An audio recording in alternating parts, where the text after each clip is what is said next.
In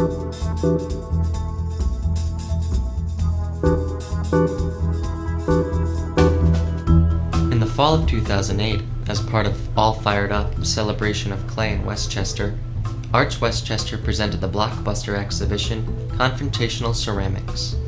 Curated by Dr. Judith S. Schwartz of New York University, the exhibition featured more than 90 works from more than 80 international artists.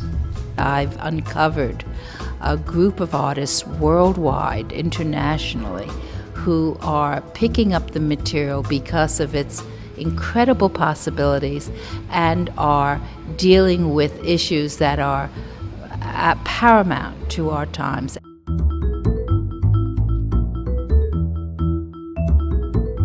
Confrontational Ceramics was organized around 5 main categories: war and politics, the social condition, gender issues, material culture, and environmental issues. Japanese artist Kenjiro Kitade, for example, creates creatures that exude the idea of overconsumption. "I am trying to make a statement about a craving that is never satisfied," says Kitade.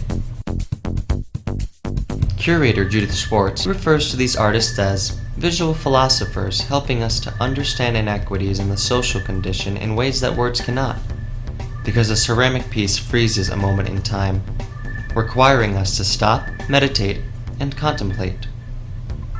Well, I see these as confrontational in a very sneaky way, because there's work in this show that's about guns, it's about violence, that's overtly about war and military. My work is it's more about psychological confrontation, and as I've mentioned, it's about memory and childhood.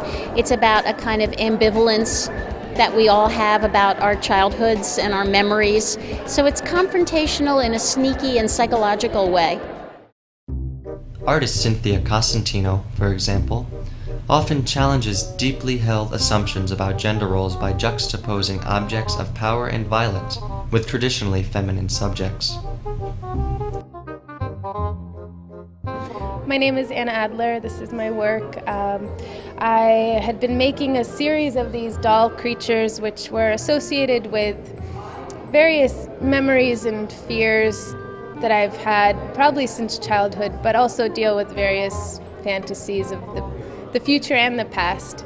And so I came up with these hybrid creatures that really exist in a world that's somewhere between spaces, between real life and fantasy life, and they kind of crept into my head and they wouldn't leave, and so I started making them, and I feel like in a lot of ways they're still inhabiting my space, and they just crawl in and out and around.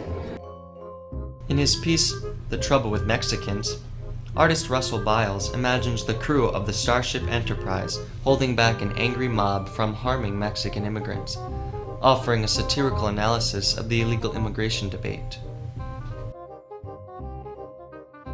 Elise Siegel's works have very specific emotional content.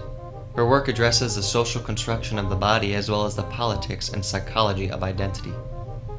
Siegel's uncanny figures evoke moments of internal and external struggle, as well as emotional chaos. As part of the opening of Confrontational Ceramics, Becca Brotwin and Andy Coppola treated visitors to a performance piece that examined the idea of time in art making and other issues. The piece we have presented here at Confrontational Clay, I've forgotten the title. It's called Breakthrough Dreams. Breakthrough Dreams, thank you. And it came out of a journey Becca and I took this past summer of riding our bicycles across country. Throughout the piece, we're discovering how we're wrapped up in our own history. And as we moved through the country, riding the bicycles and everything, we started to get to know about the history of our country and kind of how we fit within the history and within the environment, and how the social, the stereotypes worked and also weren't quite accurate to the environments. These works do not allow for a quick, unreflected tour of the gallery. Artists, I think, more than ever today are willing to be out there in your face, to excite and explode their ideas with the public. So we're getting more work that is controversial. We're getting more work that is outrageous. Maybe it's a sign of our times.